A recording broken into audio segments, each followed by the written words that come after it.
media yang mewakili yang saya hormati. Seperti janji dulu ya, terakhir saya di Pendopo, kapan ya? Agak lama. Hah? 2 bulan ya? Dulu janjian kita per berapa bulan kan? Oh, per bulan? Saya lupa, mohon maaf berarti. Atau sepakati aja, tiap bulan minggu keberapa enaknya kira-kira kita ngobrol-ngobrol lagi, saling memberi masukan. Minggu pertama apa minggu terakhir?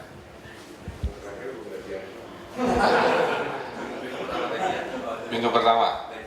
Minggu pertama gajian. Ya udah Pak Awas dicatat ya. Siapa? Kita rutinkan diskusi minggu pertama. Dari saya mungkin sedikit memberikan paparan. Yang pertama mengupdate isu-isu terkini yang mungkin sedang kita hadapi. Kedua tentunya selalu kita butuh check and balances dari media ya. Apakah ada metodologi kami yang dirasakan psikologi oleh warga kurang atau apa, kita harus juga merekam suasana hati warga yang terwakili oleh opini di media. Ini pembaca mood warga, jadi aplikasi kayak Twitter lah gitu ya, yang bisa menganalisa suasana hati warga dengan sosmed. Jadi hari ini apa sih yang diperbincangkan kira-kira gitu, oh macet atau apa, sehingga bisa kita arahkan kebijakan ini mengikuti sistem itu. Nah, dari yang terakhir mungkin kita di waktu-waktu ini sudah mulai banyak melakukan reformasi ke dalam. Mungkin sejak terakhir kita ketemu, kita sudah MOU dengan KPK terkait dengan sistem anti gratifikasi. Ini lumayan, KPK agak progresif Bapak Ibu ya, boleh saya sampaikan minggu depan ya kalau tidak salah seluruh SKPD dan orang-orang penting kami akan di training selama beberapa hari di mana ya? Pokoknya di luar tempat ya tadi itu. Di Cirebon untuk mendetilkan program anti gratifikasi di birokrasi kami lah ya, seperti itu. Kemudian juga akan kita detilkan, kalau dulu yang tanda tangan anti gratifikasi ini hanya level kepala dinas, nanti kita akan seremonikan, kita perkuat sampai ke level staff di kelurahan, bahkan di level apa namanya SKPD unit-unit. Nah, birokrasi ini kita kebut, mungkin tidak sensasional ya, tapi terstruktur. Salah satunya kita akan bikin raport. Jadi Pemkot Bandung bikin inovasi, bikin raport 3 bulanan. Jadi nanti kita mulai di kepala sekolah. Jadi kepala sekolah di Bandung akan dikasih raport. Di hari kepala sekolah memberi raport pada murid, kita juga ngasih raport kepada kepala sekolah. Kelompok yang biru adalah kelompok yang zero complaint school. Jadi salah satu gagasannya sekolah yang tidak banyak komplainnya masuk kategori raport yang baik, dan juga sekolah-sekolah yang mau ikut forum reformasi. Pungutan sudah kita moratoriumkan, baik pungutan legal maupun yang tidak resmi. Kita sebenarnya akan ngetes tahun ini, kalau betul-betul nggak ada pungutan, apakah kolaps ya sistem pengelolaan pendidikan? Jangan-jangan tidak kan gitu. Selama ini kan argumentasinya, oh perlu ini, perlu itu. Kita sinyalir juga banyak di dunia pendidikan ini yang kelihatannya makin lama otonomi ini makin agak kebablasan ya. Ada satu sekolah bisa mengumrohkan seluruh gurunya. Padahal kita tahu guru honorer aja megap-megap, ini ada sekolah negeri yang bisa seperti itu. Kemudian juga karena menjelang penerimaan siswa baru ya, kita akan mengubah pola penerimaan, sekarang akan dipusatkan oleh tim khusus. Kalau dulu penerimaan siswa baru itu oleh kepala sekolah, disitulah rawannya Pak. Ada dapat tekanan secara politis, secara macam-macam, sehingga melebihkan kuota. Misalkan satu kelas 32 dilebihkan 3, satunya dihargai 15 juta. Itu baru satu kelas kan, kali sekian kelas, kali sekian sekolah, itu kita hitung lebih antara 20 sampai 30 miliar perputaran uang haram dari tiap tahun, dan mereka yang tidak berhak. Kemudian juga kita tetap ada keberpihakan untuk orang miskin. Jadi 20% sekolah itu harus diberikan jatah buat orang miskin, 10% untuk berprestasi, 10% dari luar Bandung. Nah, juga dulu ada penyelewengan, orang pura-pura miskin, jadi SKTM-nya juga diseleweng. Nah, itu kita hobi menyiasati aturan. Sekarang kita bikin peraturan baru, jika ditemukan ada data yang diselewengkan, ancamannya pidana. Jadi orang yang mendatangkan SKTM atau sertifikat bahwa ini berprestasi gitu ya, kita akan adakan itu. Masalah lapor Satpol PP, Satpol PP bergerak, Satpol PP sekarang kalau laporan tidak lagi verbal tapi fotografi, jadi nggak bisa dibohongi before afternya gitu. Ini yang ternyata diminati oleh banyak pihak. Jadi kami akhir Mei diundang ke Singapura di forum wali kota dunia, salah satunya Bandung diminta mempresentasikan, menginovasikan sosial media sebagai alat memanage kota, kira-kira seperti apa. Nah, itu reformasi-reformasi yang sedang kita upayakan, termasuk camat lurah juga kita kasih rapot 3 bulan depan. Sama rapotnya memuat 5 urusan, 1 harus zero komplain juga, jadi tolong sampaikan ke warga. Kita ada nanti format melapor performa camat lurah. Kedua, harus membuktikan dalam 3 bulan ada jalan yang dulunya tidak tertib menjadi tertib, ada poin yang dulunya jalan tidak bersih menjadi bersih, gersang menjadi hijau. Kemudian harus menunjukkan dalam 3 bulan 1 proyek indeks kebahagiaan. Salah satunya adalah pilihan antara seminggu sekali nonton bareng, atau dia mendatangi warga miskin seperti halnya kami lakukan ya. Sehingga terjadilah belusukan ini terorganisir, gitu, terstruktur. Jadi belusukan bukan hanya pencitraan dalam arti seperti yang saya punya alasan referensi untuk melakukan perubahan. Kemudian karena anggaran ini baru turun, jadi sekarang proses lelang yang alhamdulillah biasa lelang tengah tahun, dikerjakan akhir tahun, sekarang sudah lelang bulan Mei. Kalau tidak ada halangan, Bandung bergerak dengan APBD baru 2014 yang saya dan Pak Oden ikut mendesain.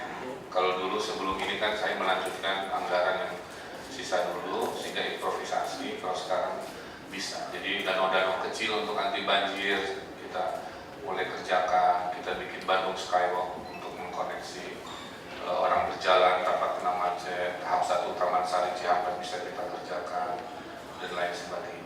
Di Koramilnya sudah 4 minggu saya malam mingguan di Gazebo untuk menyemangati pasukan yang menertibkan kawasan Gazebo.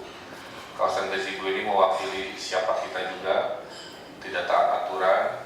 Di Gazebo itu ada 2000 PKL ya, hasil penelitian selama 4 minggu ini, dan lebih tepatnya 2293 dikelola oleh 9 kelompok preman yang mengutip 100 ribuan per PKL. Jadi sebulan ini ada perputaran uang 800 juta. Kipas-kipasnya gitu.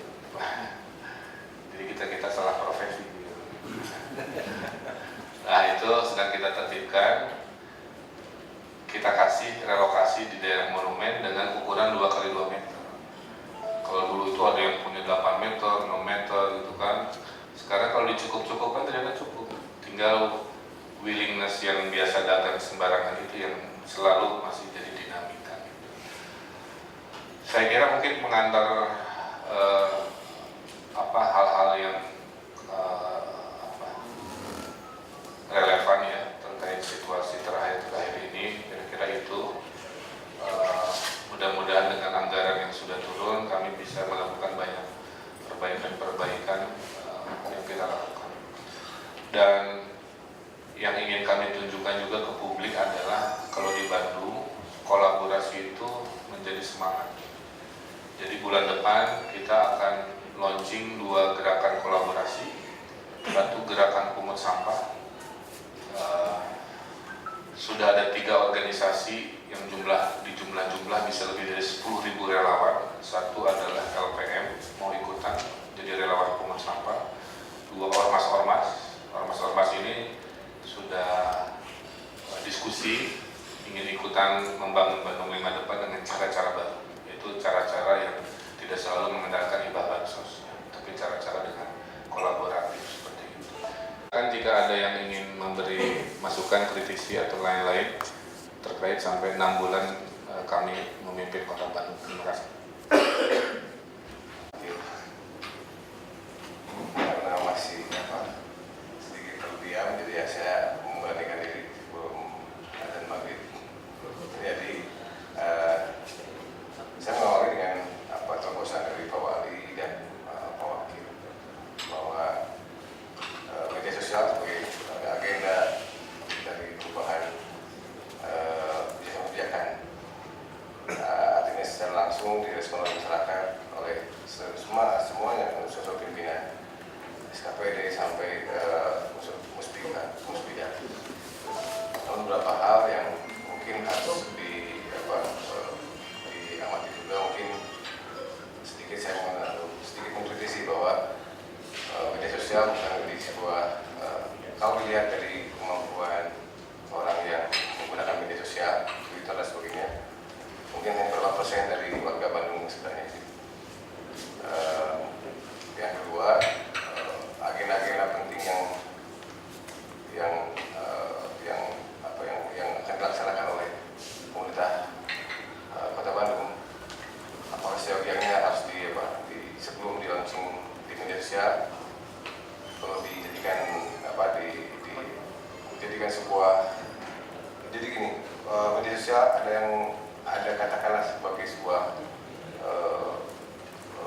informasi yang penting, informasi yang resmi dan informasi yang sebenarnya akan terjadi, atau mungkin hanya sebatas wacana-wacana yang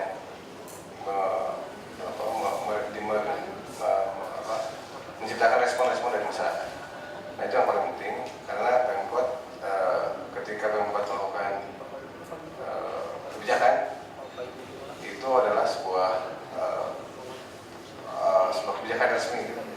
Nah, mengikuti perkembangan di media sosial. Tapi ternyata ketika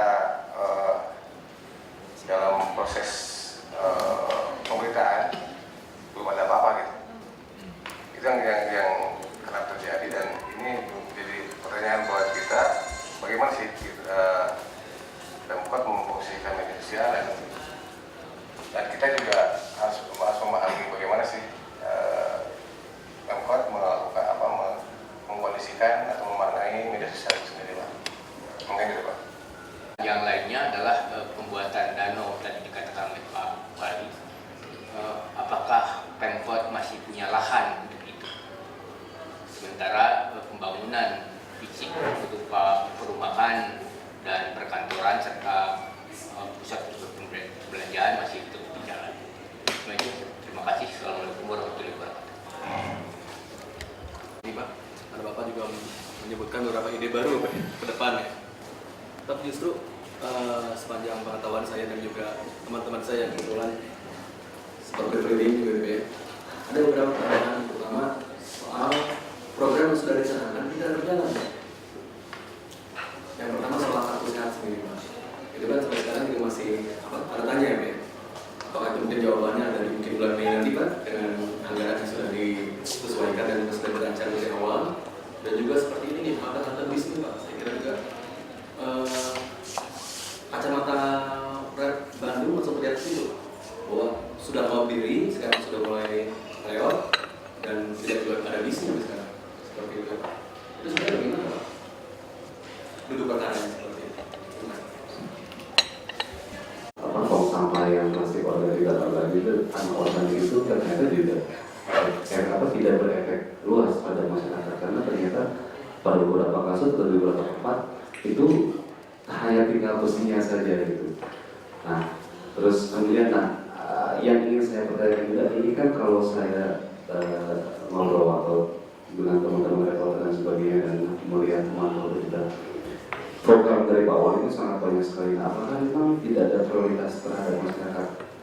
Mungkin apakah ada perhitungan tidak ada dengan masyarakat ditambah dengan program-program sejumlah program itu beres, masuk lagi program berikutnya, masuk lagi program berikutnya. Apakah ini tidak akan melakukan titik kejenuhan tertentu? Paling seperti itu saja. Terima kasih. TV Jawa Restu. Mungkin kalau saya mungkin lebih ke program tadi Pak mengenai soal adanya alat yang bisa memantau keceriaan seseorang tadi Pak. Ini menarik Pak, karena saya khawatir kalau nanti dipantau di beberapa bagian nanti ada camat yang mungkin galau gitu tahuan Pak. Atau mungkin apa ya, budaya alay nanti ada mungkin Pak, jadi bikin Twitternya ea gitu Pak, atau gimana. Cuman itu yang pertama, yang keduanya mungkin apa sih Pak, ketika kita sudah tahu tentang tadi kecenderungan apa ya, kesenangan orang dan lain sebagainya, itu apa yang nanti akan diperbuat Pemkot gitu Pak? Apa memang indikatornya tadi bisa membuat nonton bersama atau makan bersama dan sebagainya? Mungkin bisa lebih spesifik lagi Pak. Terima kasih. Saya boleh katakan Surabaya itu butuh 10 tahun Pak untuk menjadi Surabaya hari ini, kira-kira gitu. Saya pernah jadi penasehat wali kota yang lama, kemudian Bu Risma melanjutkan, sehingga akhirnya menjadi seperti sekarang. Nah, kami bertekad, kalau nunggu 10 tahun kayaknya mungkin terlalu lama lah gitu ya. Bisa nggak kita kejar dalam 5 tahun lah perubahan-perubahan itu. Jadi itulah kenapa kalau dilihat banyak bombardir program yang memang tentunya ada plus minus ya. Plus minus artinya harus ada evaluasi. Contoh kecil yang harus kita akui, program tong sampah. Program tong sampah itu kita evaluasi, kita terlalu berpikir bahwa masyarakat sudah siap. Idenya kan itu dulu ada di Australia lah kira-kira gitu. Di Tuma tong sampah itu kok keresek, ramah lingkungan dan bersih, karena memang orang buang sampah ke situ. Ternyata kita menduga kita sudah siap. Kesimpulannya selama 6 bulan kita belum siap. Jadi belum siapnya itu ternyata 2. Kalau kita mendesain sesuatu dengan besi, ternyata di Bandung mah digergaji gitu, pindah ke Jatayu gitu. Ada yang hilang seluruhnya, ada yang hilang sepotong, ada yang seterusnya. Sehingga kesimpulan ternyata mendesain benda-benda publik dengan besi kayaknya kota ini belum siap. Maka memang satu itu. Kedua, ternyata manajemen karungisasi plastiknya juga ternyata hasil evaluasi ada masalah. Jadi menurut PD Kebersihan menambahi kerjaan untuk mengarungi tempat-tempat itu, sehingga ada pola karungisasi plastiknya jadi sengaja diperlambat gitu. Ini baru ketahuan ya kenapa kok saya bilang nggak hadir sisi plastik-plastik itu gitu. Jadi ini sedang kita evaluasi. Jadi ada ternyata disengaja tidak dihadirkan karena nambah kerjaan. Kan berarti etos kerja ya yang harus kita sempurnakan. Nah, sehingga kami akui ini nggak berhasil lah dari tujuan semula. Sehingga kami akan ubah, kita akan redesign tempat sampah ini dengan yang non besi, kira-kira seperti itu. Tapi prinsip dipilahnya sama, plastik ramah lingkungannya sama. Tapi ada wadahnya nanti dengan fiber. Jadi kalau plastiknya nggak ada, minimal wadahnya bisa jadi emergency dulu, naruh sampah kan nggak kelihatan. Saya lihat juga warga itu melihat, padahal kan maksudnya tuh tempat sampah itu adalah sampah untuk pejalan kaki. Jadi orang lewat, bingung tempat sampah kan, taruh di situ. Sekarang dianggap jadi TPS kecil gitu. Yang harusnya orang buang sampah di rumah, melihat tempat sampah itu jadi kode, oh itu tempat sampah TPS kecil. Maka dia taruhlah keresek-keresek rumahnya itu di sampingnya, yang harusnya kan dikelola di TPS rumahnya kan. Nah, ini yang juga menjadi kendala. Dan seringkali plastiknya kosong, dia naruh di sampingnya, padahal kan ruginya 2 detik ya. Mindahin gitu sekian senti ke si karung sampahnya itu ternyata nggak mau. Bahwa kita gunakan sebagai alat memanage kota juga eksperimen. Kita butuh feedback juga. Ternyata setelah kita begitu terbuka dengan media sosial, saya menemukan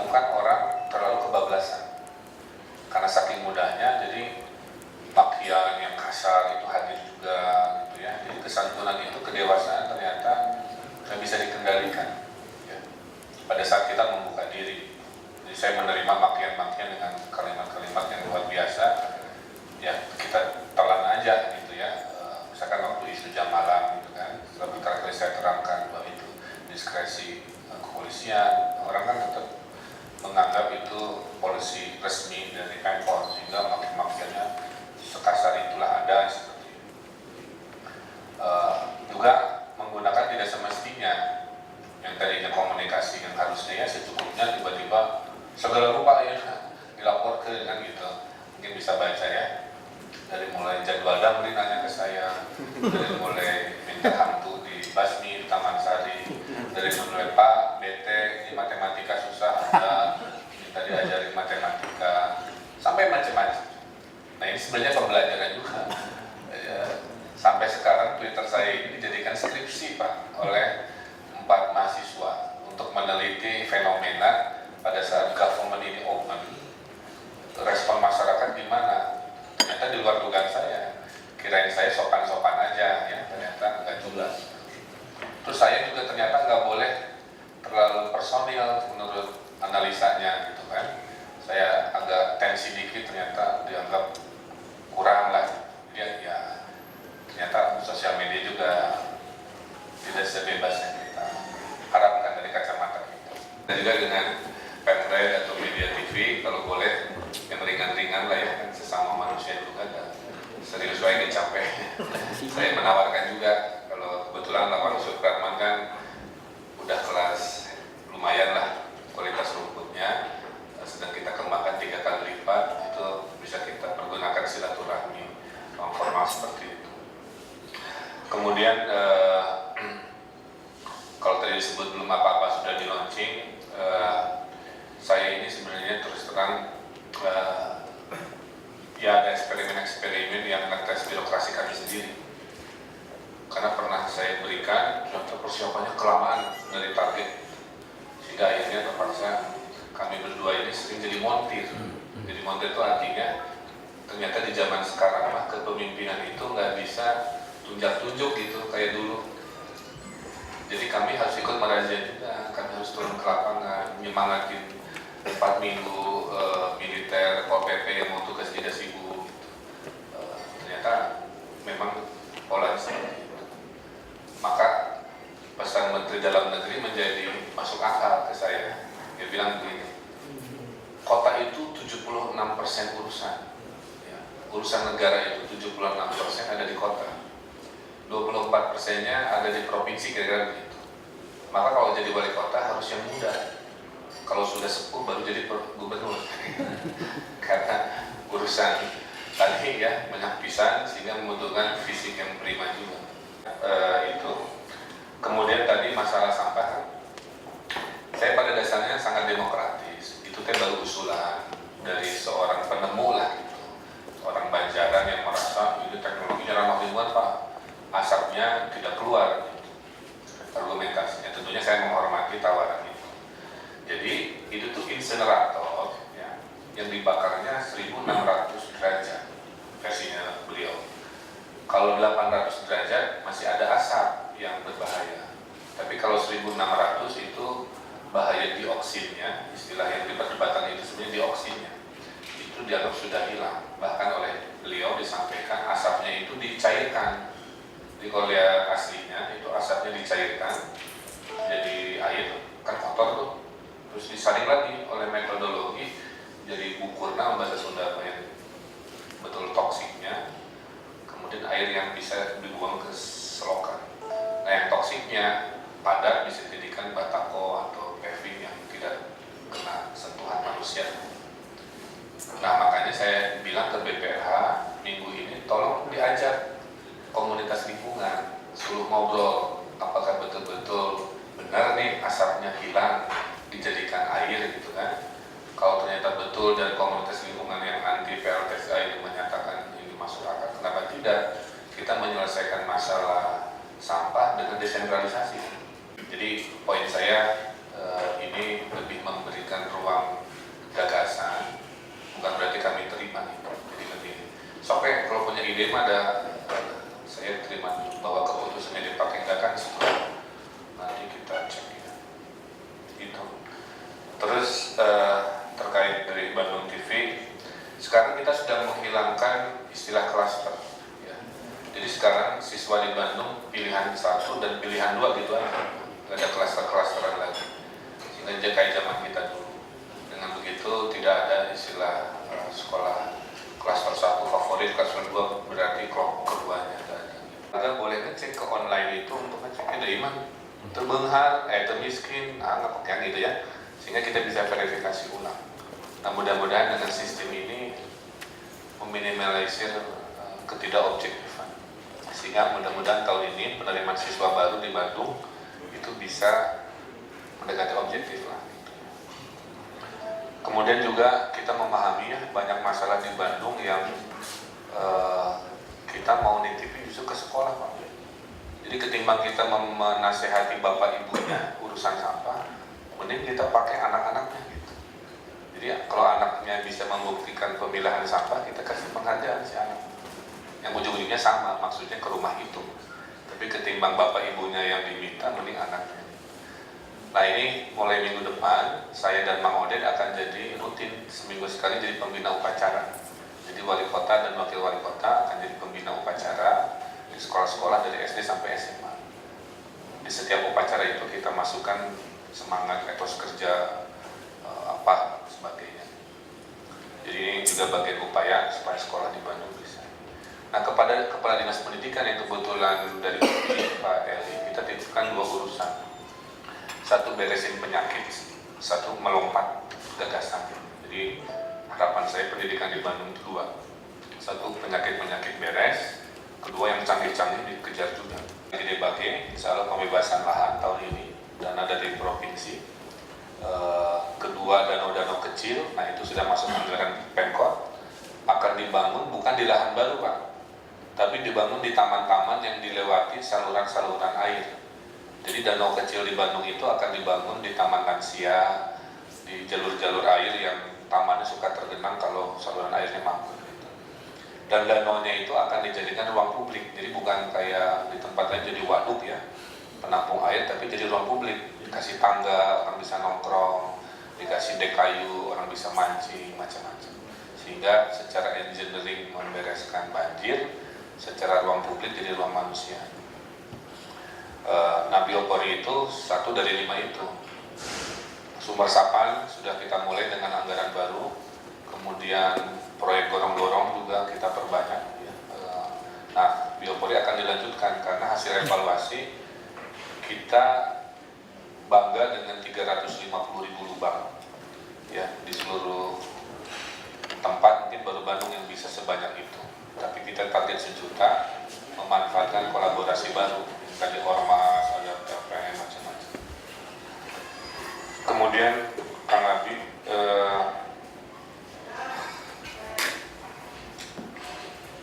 masalah kartu sehat. Kartu sehat itu sebenarnya sudah launching Kang.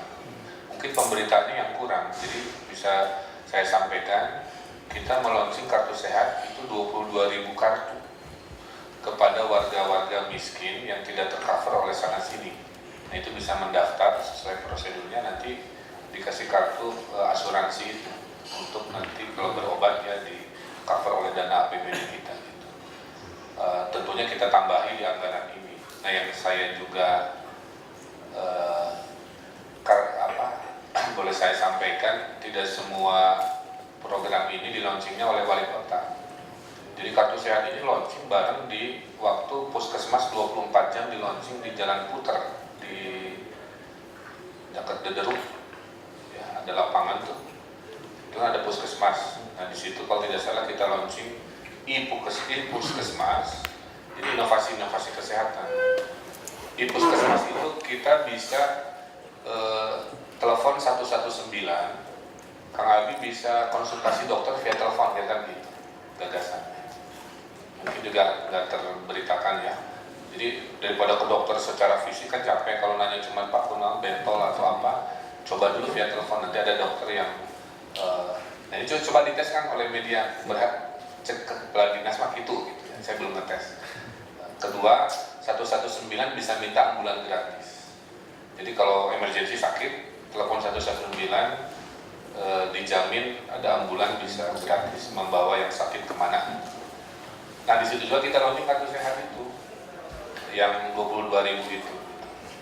Hanya saya juga kurang paham apa PR-nya menyampaikan, tapi sudah kita launching, hanya belum ini ya. Bukan, tapi keburu dilelang itu. Jadi waktu saya jadi wali kota, saya cek, ini proyek naon, proyek halte bus Pak, buat TMB jilid berikutnya. Oh, kok desainnya begini, lokasinya begini, ini nggak bisa digeser. Menurut aturannya nggak bisa. Jadi kepaksa saya terima dulu proyek 2013 dari anggaran periode sebelumnya dengan desain yang di-approve begitu, yang saya tidak suka menurut saya karena dari kacamata saya sebagai desainer itu tidak ramah keamanan lah. Harusnya nggak usah pakai kaca, yang benar mah kayak di Jakarta pakai metal aja. Jadi kalau sekarang kan banyak yang pecah ya, terus lokasi. Jadi saya mohon maaf kalau saya sampaikan itu contoh yang tidak baik, akan kami perbaiki di anggaran ini. Tapi karena keburu diketok palu, keburu ada pemenang lelangnya, kalau saya batalkan saya digugat PT UN. Jadi lebih ke kompleksitas administrasi kami. Ya, jadi kalau ada kritikan kami terima, kami jawab itu karena proyek yang nggak bisa kami batalkan apa adanya. Insya Allah nanti di berikutnya kita perbaiki. Tadi masalah sampah sudah ini. Nah tadi apakah tidak jenuh banyak program baru? Saya juga bingung jawabnya ya. Kami diberi ekspektasi tinggi sekali oleh masyarakat. Contoh ya, Pak Wali ini kecingan, nasional, kita PKL Cicadas itu beres-beres ke rumah ini. Padahal saya lagi proses, tadi PKL Kepatihan Hela ini belum 100%. Kemudian ke mana? Sebelahnya terakhir dari situ. Jadi bukan kita tidak mau, karena kapasitas pasukan kita yang segitu-gitunya, saya berpikir teori kita 1 titik per 3 bulan. Jadi mudah-mudahan di September 1 tahun kami menjabat, kurang lebih ada 6-8. Ini menunjukkan ekspektasi masyarakat ingin segala permasalahan dibereskan dalam satu tarikan nafas, sesuatu yang kami tidak sanggup lah. Kalau belum, karena tadi saya dengar belum selesai belum kesini. Pertanyaan saya dua, satu tentang hotel pembangunan hotel Pullman dan gedung konvensi center di seberang gedung sate. Nah itu sampai saat ini masih menjadi polemik. Pertama karena satu IMB yang digunakan adalah IMB lama, IMB yang terbaru pun belum ada. Terus amdalnya pun sampai sekarang belum ada. Itu pertanyaan yang pertama. Pertanyaan kedua tentang KBU, kawasan Bandung Utara. Itu di sana ada Kota Bandung yang maksudnya pemerintah Kota Bandung juga ada di situ mengawasi KBU karena ada lahan di situ sekitar angkanya saya lupa, tapi sekitar 500-an bangunan itu tanpa izin. Padahal itu seharusnya pemerintah Kota Bandung bisa awasi itu, mengingat KBU merupakan lahan hijau yang harus dipertahankan. Tapi itu kemudian sudah beralih fungsi. Dan Pemprov Jawa Barat juga tidak mau disalahkan karena Pemprov menyatakan bahwa itu juga ada andil izin dari wilayah-wilayah pemerintah kota dan kabupaten. Sebuah pembangunan peradaban, jadi mungkin perjalanannya sangat panjang. Dan tentu kami dengan inovasi yang dilakukan oleh Pemprov, kami sebagai media tentu harus merespon. Tentu yang memang concern terhadap pendidikan, sampah. Kami sudah mulai dari 2001 ya, kami melakukan ekspedisi Citarum, konvergen itu ada semua media, semua multi planner, multi platform, multi media dengan saya tepinya dari online yang sepakat. Malah kami juga menerbitkan bukunya, dan ternyata itu adalah sampah ternyata hasilnya, dan itu terutama yang menyangkut sampah di Sabuli gitu. Dan itu kelakuan barangkali ya, kelakuan warga Bandung itu sangat-sangat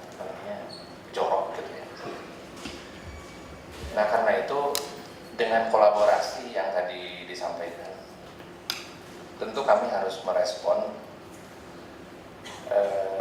Sebelum itu, sebelum melakukan ekspedisi, kebetulan ya, saya pun sekolah sampah, khusus sekolah di kota New York. Di sana melibatkan preman gitu, di Harlem, mungkin pernah ke sana, di Harlem, di Brooklyn, dengan orang negro yang pembunuh, semua dikumpulin, semua itu kira-kira membentuk sebuah LSM, donaturnya McDonald, dan membersihkan sampah jam 12 malam. Nah, bersih gitu, sampah itu bersih. Barangkali dari sana kemudian kami mencoba melakukannya walaupun dengan sisi media, dengan ekspedisi Citarum, dan hasilnya itu kami menjadi orang yang kalah. Setelah itu ya kami dapat penghargaan mulai dari Asia, penghargaan dari One Ipra Asia, juara pertama mengalahkan Jepang. Tapi saya tidak bangga karena Citarum tetap kotor dan banyak sampah. Karena itu betul-betul kami menyambut baik dan at all cost barangkali ya dengan sampah ini. Karena ini sampah itu kan membangun peradaban sehingga menjadi sangat panjang dan bila perlu dilakukan sampai mikro keluarga. Terima kasih Pak Wali, mungkin itu sementara. Ini berkaitan soal pembagian wewenang saja Pak, ada beberapa yang memotret bahwa di Pemkot Bandung ini yang bekerja keras adalah Ridwan Kamil, itu sementara Mang Odet fungsinya ada di mana gitu misalnya. Nah, apakah Kang Odet ini hanya fokus mengurus tentang PKL sebagai kepala Satgas PKL atau sebenarnya ada kewenangan lain? Nah, saya ingin tahu persis detail kira-kira Kang Emil itu mengurus apa, mengurus apa. Terima kasih. Dengan rencana tahun 2014 sebagai tahun kebersihan dan bebas sampah di Bandung ini, Kang Emil. Jadi yang pertama, gerakan pungut sampah sekota Bandung yang melibatkan ribuan relawan, diantaranya dari organisasi-organisasi yang tadi Pak Wali sudah sampaikan. Insya Allah sudah dalam tahap koordinasi penuh dengan BPLH dan sudah terkoordinasi. Kami semua dikolaborasi para relawan dilihat oleh BPLH. Hari Kamis besok tanggal 10 itu sudah mulai rapat dan akan lintas SKPD. Kemudian ini juga terintegrasi termasuk dengan Tower juga Bandung Clean Action yang menargetkan pengurangan sampah dari sumber. Jadi bukan memindahkan sampah, tetapi bagaimana sampah itu berkurang dari sumbernya. Termasuk juga reaktivasi lubang-lubang resapan biopori sebagai wadah untuk sampah organik.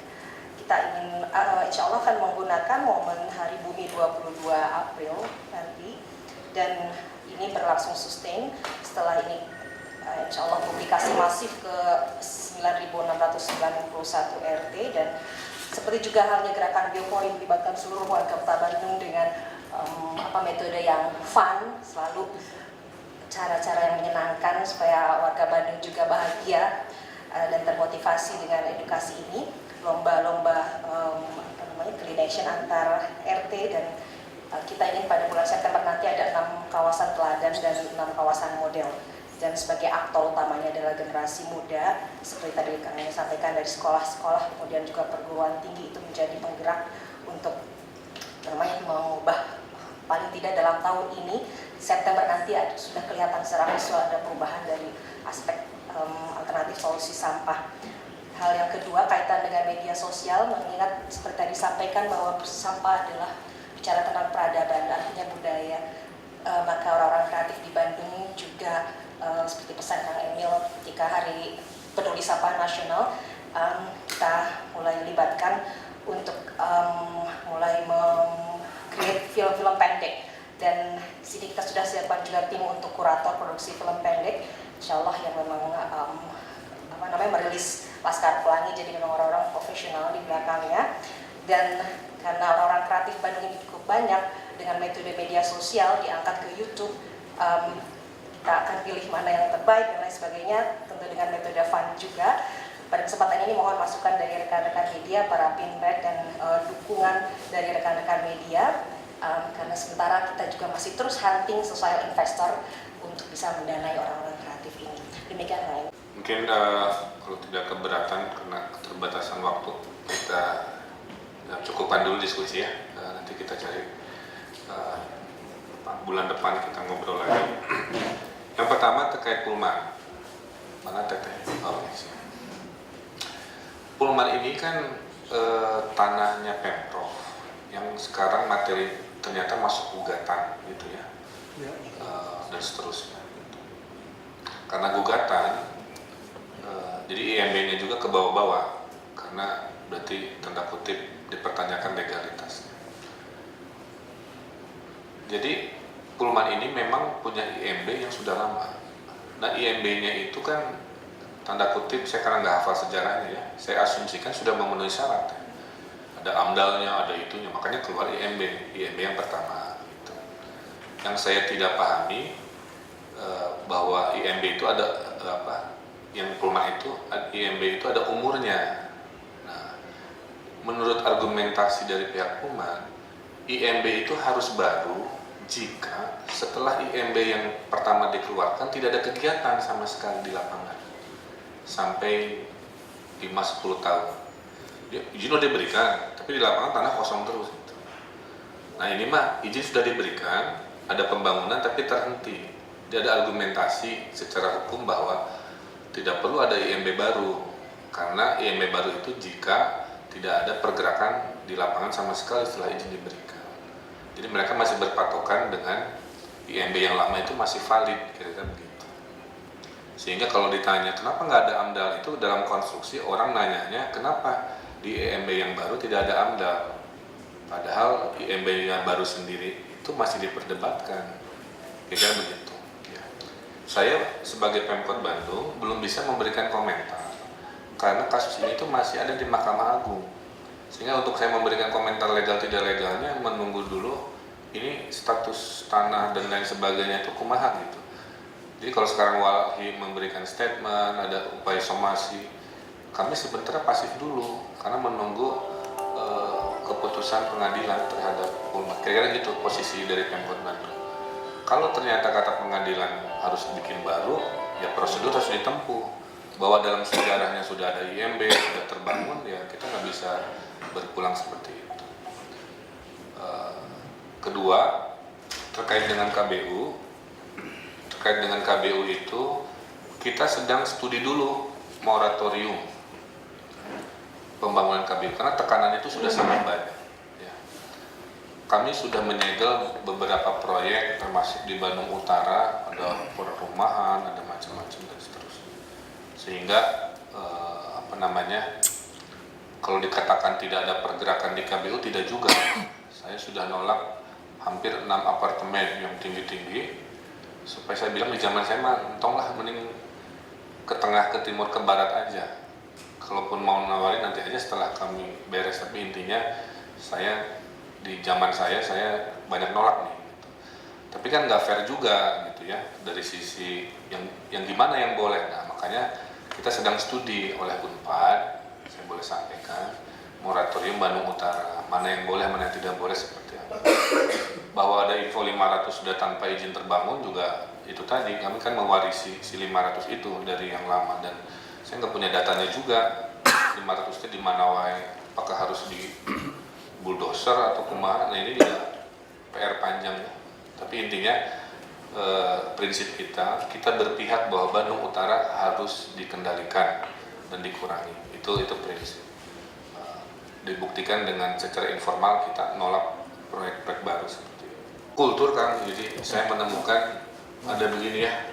Saya bilang ini masyarakat kok buang sampah sembarangan. Ada yang marah juga ke kami. Jadi pemimpin nggak boleh marah-marahin warga. Jadi artinya kudu menerima ya mun wargana balangsak gitu sebenarnya bahwa itu ya PR kamu, kesannya begitu. Padahal maksud saya mengedukasi bahwa untuk moving forward ini kudu dua nana gitu. Karena terbukti di monumen ada tempat sampah di kanan, orang makan di barisan duduk gitu, bubar makan sampahnya di kaki masing-masing, padahal tempat sampah ada 5 meter gitu. Saya nggak ngerti juga ini mengedukasinya kumaha gitu. Nah makanya dari keluarga, ya kan capek Pak nasihatin ibunya, sampai ada yang bilang gini, Pak Wali di Twitter ya, abdi teh terus ngambek ke ibu abdi, terus di papatahan tong micen kuntan, micen kayak yang disolokan. Jadi ada anak pun sudah berani memarahi ibunya, tapi gagal karena ibunya kan. Jadi akhirnya nggak mungkin lah kita mengubah orang tuanya, kita ubah aja dari gerakan yang rencananya akan fokus ke anak-anak sekolah seperti itu. Nah, saya mohon bantuan Pak. Tema pembangunan Kota Bandung tahun ini dari sisi menggempur masalah adalah sampah. Target ke semua orang, buktikan bisa nggak dapat Adipura tahun ini ya, sesuatu yang rada ngawang-ngawang tapi siapa tahu. Dan saya minta tentara urusan membasmi sampah di pasar-pasar, itu sudah dilakukan. Nah saya mohon dukungannya kalau memang bisa tema tahun ini fokus media meng-highlight gerakan masyarakat itu ya, dikasih inspirasi, diliput sehingga oh gening bisa dan seterusnya. Jadi ini juga kita akan upayakan. Kemudian masalah kewenangan, modelnya ada. Dari kami memang saya pernah bertanya, ini kewenangan wali kota dan wakil kumaha, pengennya mah 50-50 gitu ya. Aturan perundang-undangannya ternyata tidak memungkinkan gitu. Jadi akhirnya kami berupaya sesuai koridor tapi bagi-bagi tugas. Nah saya menitip ke Mang Ode sesuai kapasitas peraturannya, itu adalah reformasi internal itu Mang Ode. Jadi yang datang ke lurah camat menasehati dan sebagainya, mengawal reformasi tadi yang raport kepala sekolah, raport lurah camat nanti Mang Ode, yang memang seringkali tidak banyak terliput oleh media juga. Nah, saya juga ya menghimbau juga mungkin kerjaan-kerjaan beliau yang luar biasa juga mohon memang orang selalu banding-bandingin dengan Ahoknya, kudu pilih ambak. Saya juga nggak di Jakarta bisa membagi porsi begitu dominan ya untuk wakilnya, sementara pas dicek kita rada nggak mungkin. Nah ini juga masih berproses. Jadi kita titip internal, kemudian masalah penanggulangan kemiskinan, wakil, juga Satgas PKL secara khusus. Mungkin Maulid bisa menambahkan sekaligus mungkin menutup. Ya, terima kasih Pak Wali.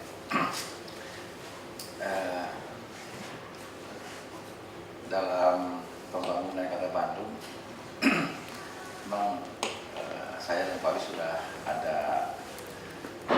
kesepakatan lah ya, seberangkat dari diskusi kecil ya. Bahkan ini memang sudah, kalau boleh saya sampaikan, semuanya historis ke belakang lah ya. Sebelum kami dilantik 16 September 2013, setahun sebelumnya sebenarnya kami dengan Pak Wali itu sudah, saya dan Pak Wali sudah cukup lama ya, banyak berbicara di rumah saya. Selalu di rumah saya, biasanya Pak Wali datang ke rumah saya, bagaimana berbicara tentang Bandung ya. Itu sebelum kami diputuskan menjadi bakal calon waktu itu ya. Salah satu calon ya, paslon yang ada di Kota Bandung ya. Nah itu memang sebuah proses ya, proses dari mencari jodoh ya, mencari pasangan waktu itu.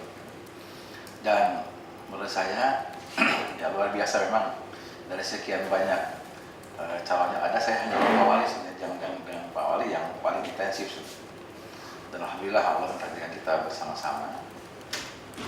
Oleh karena itu ya sampai hari ini pembagian tugas kami ya, Pak Wali dengan saya memang sudah diatur ya. Jadi urusan-urusan internal ya, evaluasi internal juga itu bagiannya Wakil Wali Kota. Jadi saya paling banyak dekat sekarang dengan inspektorat. Inspektorat itu intensif saya, karena evaluasi tiap SKPD itu ada di saya tanggung jawabnya.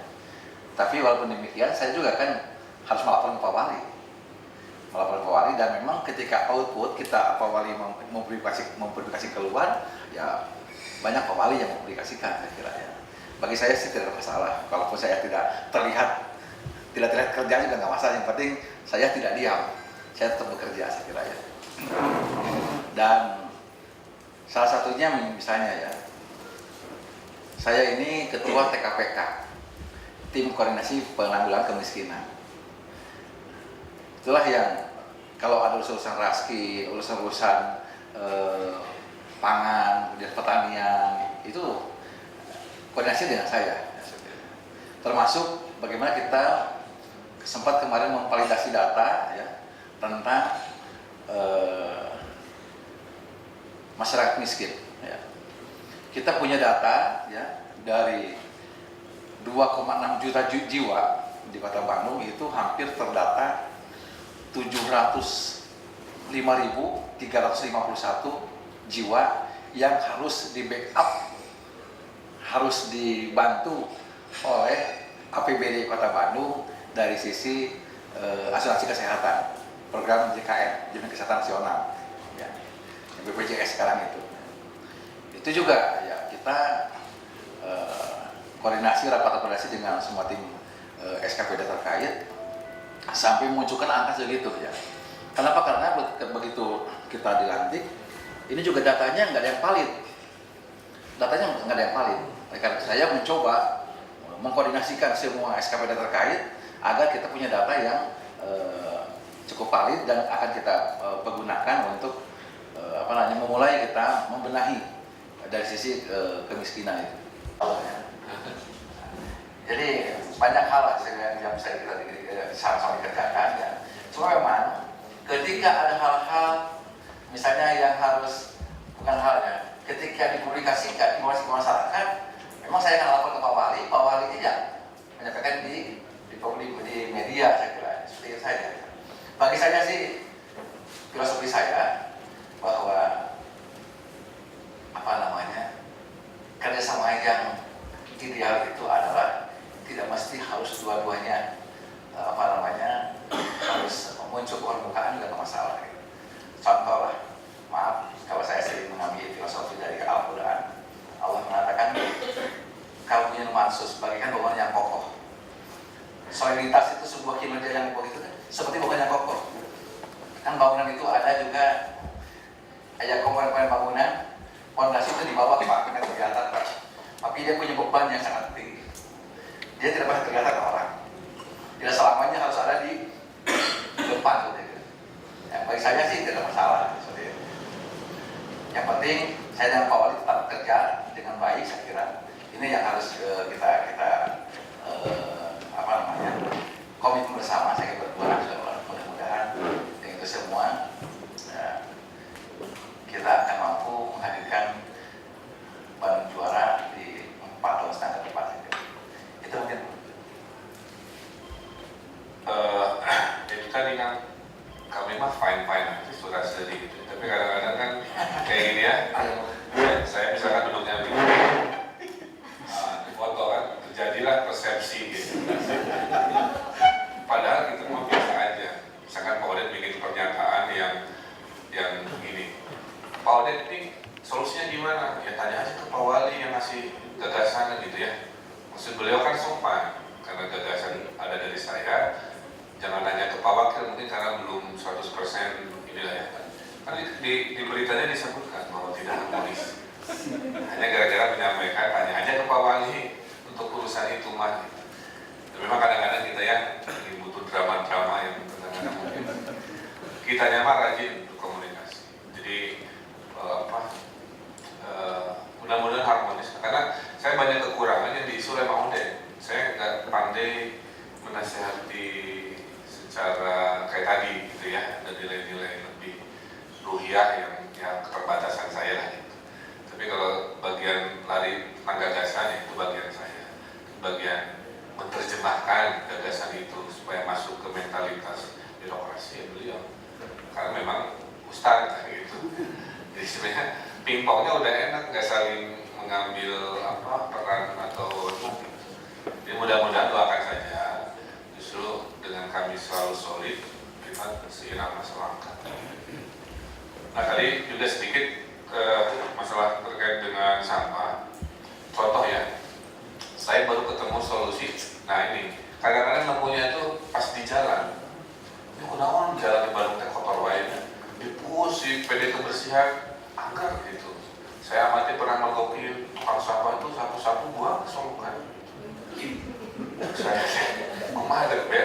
banjir. Artinya jam 11 malam waktu saya persiapan siaga apel gazebo, tiba-tiba ada orang sapu-sapu di gazebo terus bawa tempat sampah pakai roda. Saya tanya, kok jam 11 kerjaan gitu? Kamu siapa? Saya outsourcing Pak. Gitu. Oh, disewa oleh Pemprov untuk nyapu. Dan semangat satu tim. Saya ini solusinya. Jadi sekarang di bulan-bulan depan kita akan ubah Pak. Yang nyapu di jalan itu nanti outsourcing. Yang dibayar untuk bekerja sapu-sapu dengan target tertentu. Jadi kalau nanti mulai bulan depan ada orang-orang rajin bersihin jalan, itu konsep baru yang kita eksperimen. Itu yang saya maksud KRL juga. Dan menariknya apa? Yang bayarnya nanti bukan kita. Jadi banyak orang-orang Bandung yang peduli. Ini saya bilang kan saya nyumbang aja pasukan. Saya nyumbang buat apa? Jadi ini cerita menarik kan ya. Kalau betul berhasil dalam 3 bulan ada tim outsourcing menyapu jalur-jalur turis terutama ya, Penogoro, Dago apa, itu adalah kolaborasi yang membiayai masyarakat, yang kerja juga masyarakat. Bandung dapat benefitnya. Kita hanya ngatur jalur. Maka hari ini PD Kebersihan sama Dinas Taman lagi rapat. Saya minta sebutkan berapa puluh jalan di Bandung yang perlu di outsourcingkan dan harus dianalisa satu panjang jalan butuh berapa orang. Nah mudah-mudahan inovasi-inovasi kolaborasi ini bisa kita terapkan juga. Saya kira itu mungkin. Terima kasih banyak atas kritikan-kritikan, masukannya, menjadi semangat kita memperbaiki lah. Kalau Bandung beres kan sepenggal Indonesia ikut beres ya, perjalanan masih panjang. Dan selamat mencoblos, apapun pilihannya, semoga Bandung beres. Terima kasih, billahi taufiq wal hidayah. Wassalamualaikum warahmatullahi wabarakatuh.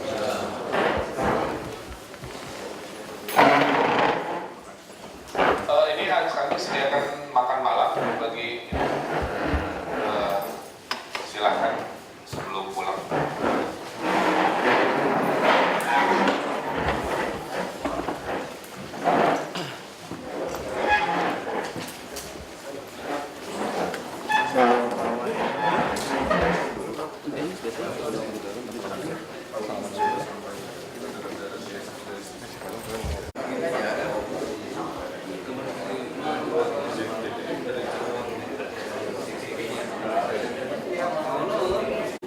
Tujuannya memaparkan progres apa yang terjadi dan isu-isu aktual ke pimpinan redaksi dan mencoba memahami mood masyarakat yang datang dari perspektif media masing-masing.